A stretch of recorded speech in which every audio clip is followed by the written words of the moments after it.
දිනපතා දේව වචනය 2025 ඔක්තෝබර් 14 දින සාමාන්‍ය සමය 28 වන සතිය පළමු වන දේව ප්‍රකාශනය රෝම 1:16 සිට 25 දක්වා මම සුබ අස්න ගන කිසිසේත් ලැජ්ජා නොවමි. මන්ද අදහා ගන්නා සියල්ලන්ට පළමු කොට ජුදෙව්වරුන්ටද දෙවනුව ග්‍රීකයන්ටද එය ගැලවීම සලසන දෙවියන් වහන්සේගේ බලය වන හේිනි.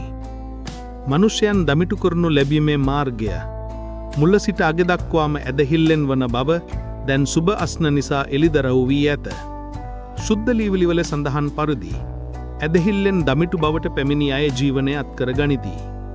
අධර්මයෙන් සත්‍යයට අකුල් හෙළන මිනිසුන්ගේ අභක්ති හා අධර්මිෂ්ඨකමට විරුද්ධව දේව උදහස ස්වර්ගයෙන් ප්‍රකාශ වන්නේය.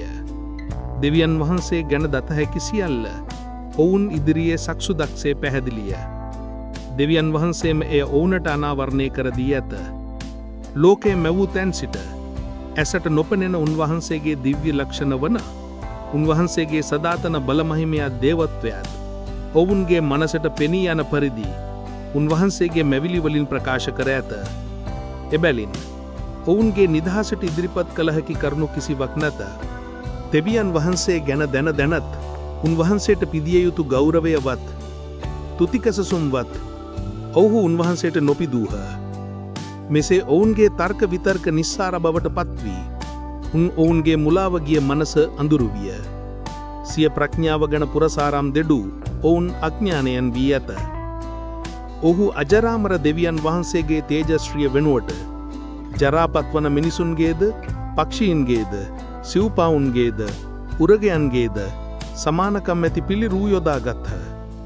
එබැවින් දෙවියන් වහන්සේ ඔවුන්ගේ මාංශික තෘෂ්ණාවලටද කායික දූෂණවලටද ඔවුන් පාවා දුන් සේක.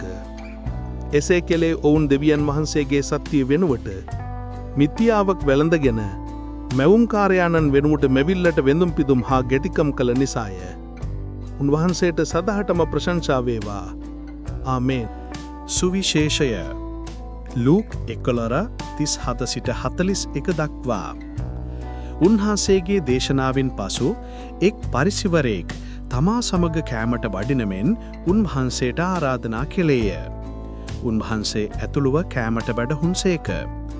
කෑම කන්නට පළමු උන්වහන්සේ අත්සේදීමේ පිළිවෙත ඉටු නොකළ බැව්ඩුටු පරිසිවරයා පුදුම විය. සමිදානන් වහන්සේ ඔහුට මෙසේ වදාළ සේක. පරිසිවරුනි, ඔබ කෝප්පේද පිඟානේද පිටපැත්ත සෝදා පිරිසුදු කරන්නාහුය. එහෙත් ඔබගේ ඇතුළත තණ්හාවෙන්ද දුෂ්ට චේතනාවෙන්ද පිරී ඇත. අඥානේනි, පිටපැත්ත මැවූ තැනන් වහන්සේ ඇතුළු පැත්තත් නොමැවූ සේක්ද? එසේනම් ඔබට ඇතිදීන් දන් දෙන්න. එවිට සියල්ලම ඔබට පිරිසුදු වන්නේය.